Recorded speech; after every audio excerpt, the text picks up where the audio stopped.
guys, what's going on? This is Ash here coming at you today in Raid Shadow Legends.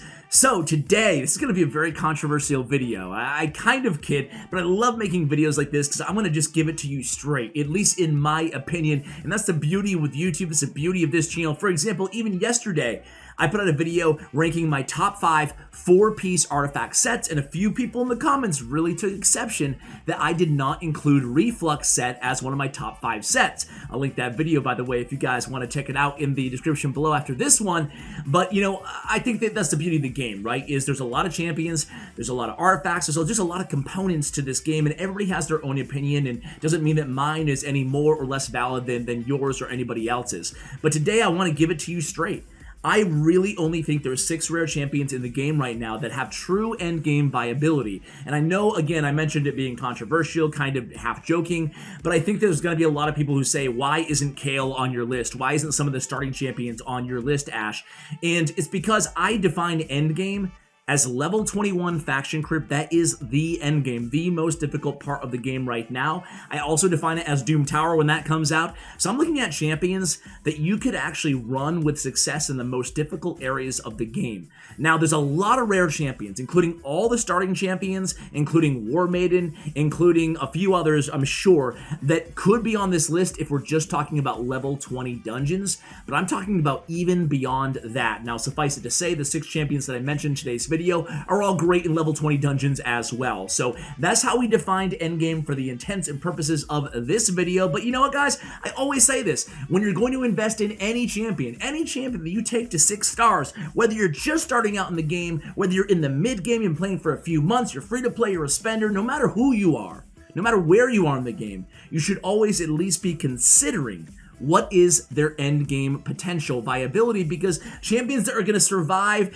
you the test of time, so to speak, are going to be way inherently more worth investing in the long run. So these are my 6 champions. I really want to hear from you guys in the comments. Who did I leave out, or who should I have not included on my list? I'm going to try to make a compelling argument for each of these champions. Before we jump into that, as if I haven't had a long enough preamble as is, I want to talk about 2 of the new champions. They're not on my list, but I gotta say, these dudes, out of all the new rare champions, they have a little bit of potential, in my opinion.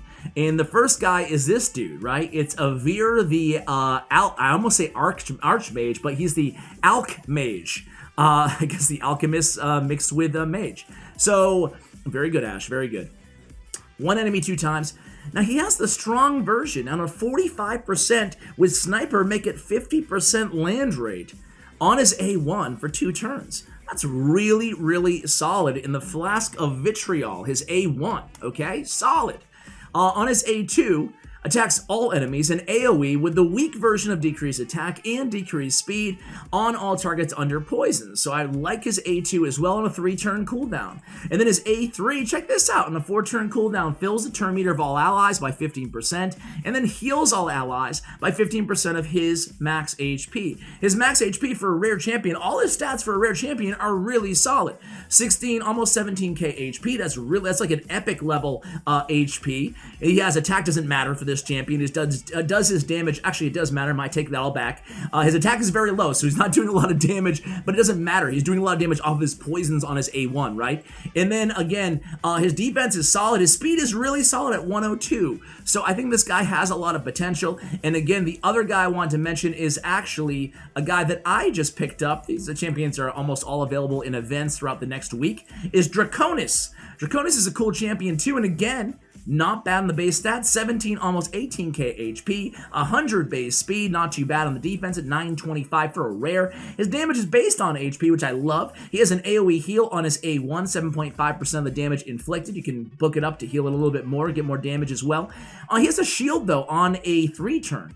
Really nice to see from a rare champion. Has a shield equal to 50% of this champion's max HP for 2 turns. And on the A3, 4-turn cooldown when booked, attacks 1 enemy, removes all debuffs from the ally with the lowest HP, then heals them by 25% of the damage inflicted. Not too bad. So he has a debuff remover and a heal on an attack-based skill in Order of Mercy. I think Draconis is also a very interesting champion. Again, neither of these champions make my list, but they're both right there on the cusp, and they're brand new. I have not built them out. I have not tried them. As a general rule here on the channel, I don't judge or rank champions until I actually try them out and rank them up myself. That's why I have so many crappy champions maxed out on this account.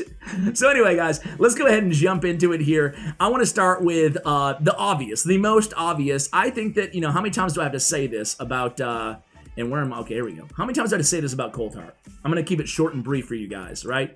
Coldheart is a legendary champion, and somebody took exception to this when I said it in my last video. But dude, she's a legendary champion in a rare skin. I don't care what you say, man. Her base attack is solid. Her defense sucks. Her HP sucks. She's a glass cannon if there ever was a glass cannon. But if you can keep her alive, she's one of the best damage dealers inside the entire game, bar none. But even more so than that, on her A3, her Heartseeker, damage decreases, turn meter by 100% on a 4-turn, man. We have some champions, some legendaries, who that would be their main ability, 100% target turn meter depletion or steal, right? You know, not any good legendary champions, but Growhawk the Bloodied is one that comes to mind on his war ability as A3. So, I'll tell you what, Heartseeker is doing 2+ million damage to the spider, full turn meter depletion. I mean, a lot of endgame players run multiple Coldhearts on the same team. You can run your Coldheart in Dark Elves 21. Granted, again, you do have to build her out with some shield and heavy on the defensive gear, but that's okay. You can do that because it still makes up for the fact that she deals so much damage. And for Fire Knight 20, 4-timer on her A1 with heal reduction, 4 times on the A1. That's a rare skill to begin with. And then add the rest of the versatility, in her kit. 3-turn cooldown and Art of Pain with the poison, decreased accuracy. She is a champion in her own tier, in my opinion, out of rare champions. The only downside to this champion, again, is just the base stats. They're crap. But it doesn't matter. Even her attack stat does not matter for the Heartseeker. It's just based on enemy max HP. You can load her up with crit damage. And, you know, we didn't even talk about this. Has an extra 30% chance of inflicting a critical hit. What? Just build her at 70% crit rate. A lot of people just build her at 70% crit rate, throw on the crit damage gauntlets, and you got yourself a damage-dealing powerhouse in Coldheart. All right, I've waxed poetically long enough about Coldheart. Let's move to champion number 2, and it's the other probably super obvious champion on this list. It's Apothecary. Apothecary is great. First of all, very high base speed for a rare champion, 106. Heck, a high base speed for any champion, rare, epic, or legendary at 106. His defense is really high at 1002. His HP is really high. His base stats are incredible for a rare. And then his aura is incredible as well for a rare. Increased allied defense in dungeons by 21%, man. I mean, a lot of people are running him as their dungeon lead. It's going to help tremendously for progression. That's a fantastic aura. And when people talk about Apothecary, they don't talk about his aura often enough. They also don't talk about his A1 often enough. It's a 3-time hitter. We talked about this with Coldheart with a 4.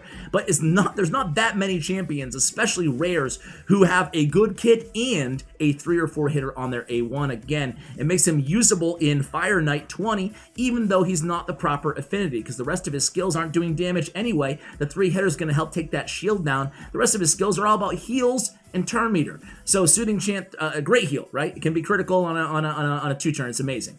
Then he has on a 3-turn, 30% increased speed, the strong version on all allies, and fills the turn meter by 15%. On a 3-turn cooldown, you got the turn meter, you got increased speed, you got the great heal. On a very small cooldown, you got the 3-hitter, you got the OP aura, and you got great base stats. Have I sold you on Apothecary? Did you need selling on Apothecary? Likely not. You know, I'm going to go take a trip right back over to the Dark Elves, and we're going to talk about another void here. It's Painkeeper. Painkeeper is a champion that I slept on for a long time, guys.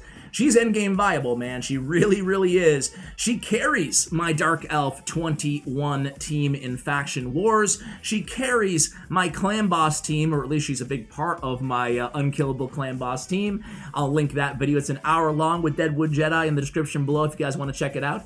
A lot of Painkeeper talk in that video as well. Her aura not as exciting as Apothecary's, but still usable in Faction Crypts, of course. She has a decreased cooldown of all ally skills for 1 turn on a 4-turn cooldown, and combat tactics. Her base speed is solid at 102, base defense is low at 771, but her HP is high at almost 20k, and that's good because you want to put her in a shield set, and she's going to be providing a shield, and on a 4-turn cooldown, she's going to be providing a heal based on her max HP. I want to be building her to 50k plus HP, ideally 60k plus HP. For the end game, you'll be rocking a great shield in that shield artifact set, and a great heal on her A2, and then on her A1, fills this champion's turn meter by 10%, just a solid kind of extra bonus onto her A1, but really combat tactics decreases the cooldown of all ally skills by 1 turn is really, really solid.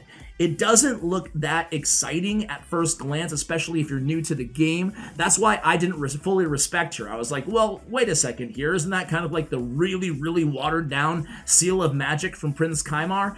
It is in a sense, but it is still a tremendous ability to keep all of your champions using their best ability just more frequently. And sure, on a 4-turn cooldown, it doesn't seem like much, but over the course of a 1, 2, heck, 25-minute battle, it's really going to make a profound impact. All that was while supporting your team at the same time. Painkeeper is definitely a very solid champion. Now let's go ahead and take a look at my man here.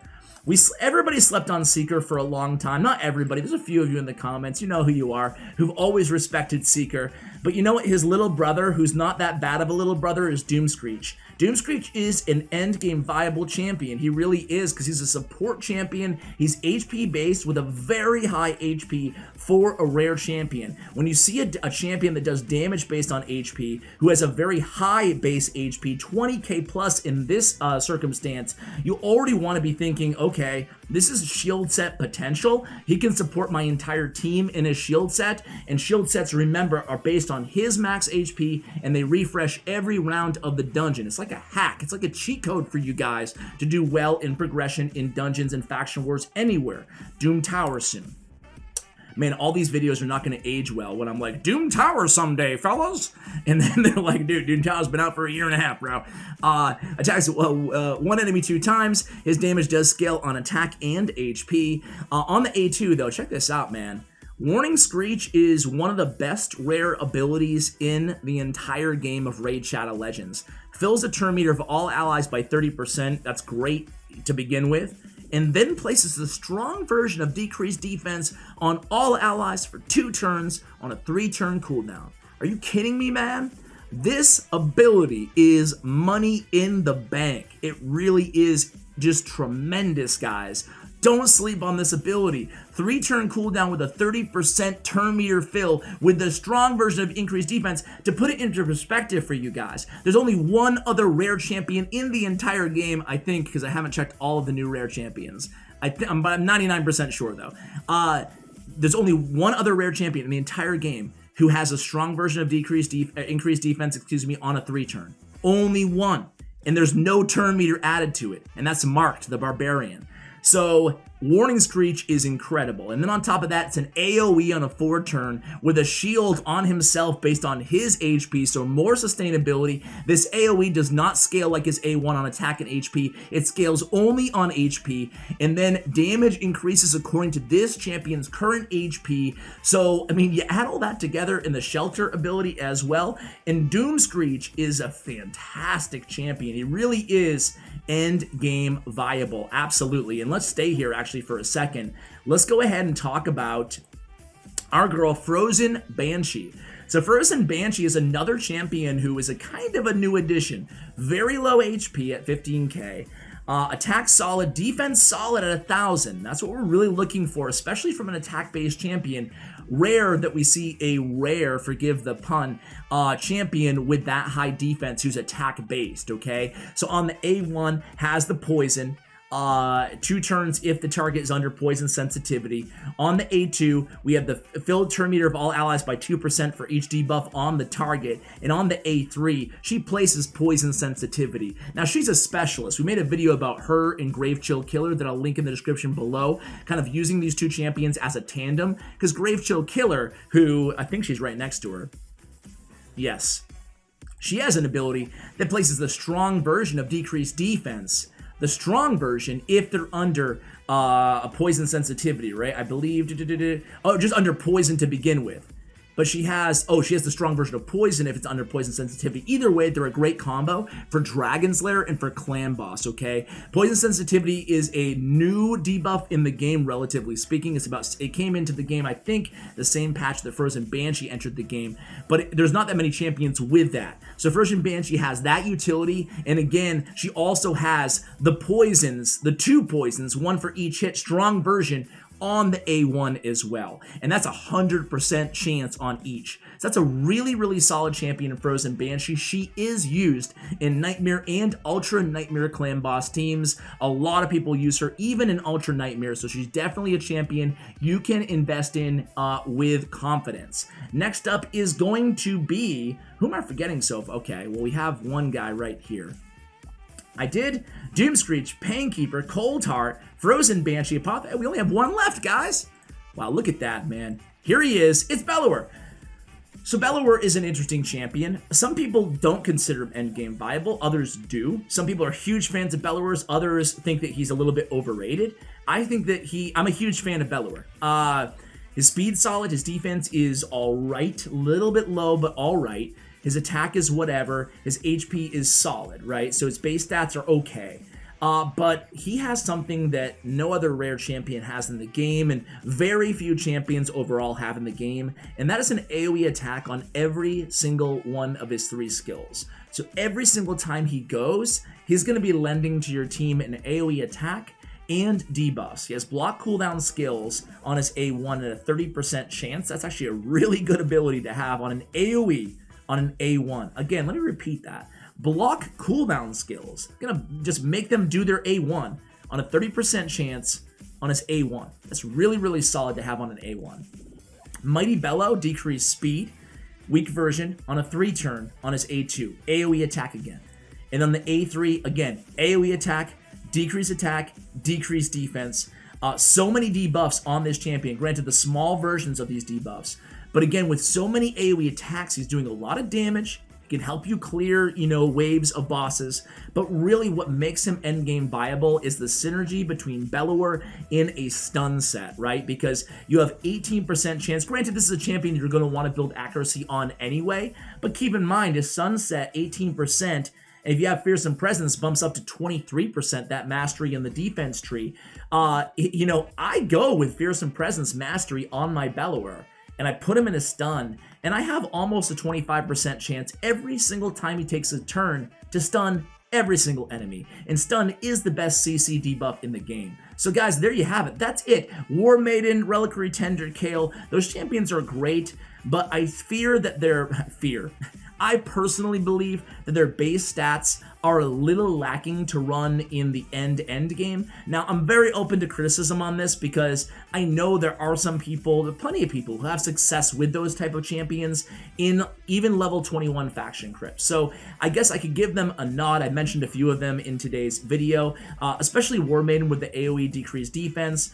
There's a Soulbound Bowyer. There's a few, right, who I haven't mentioned, but these, in my opinion, take the cake as the 6 best. If I was doing this game over from scratch, if I pulled any of these 6, without a doubt, I would max them out. I would rank them up to 6 stars. So guys, that's going to do it for the video. Thank you very much for watching. We'll have a Void Shard double time event coming this weekend. I will go ahead and make a video on that. I've been hoarding my Void Shards for a while. I will see you tomorrow, guys. Thank you for watching, and as always, take care, guys.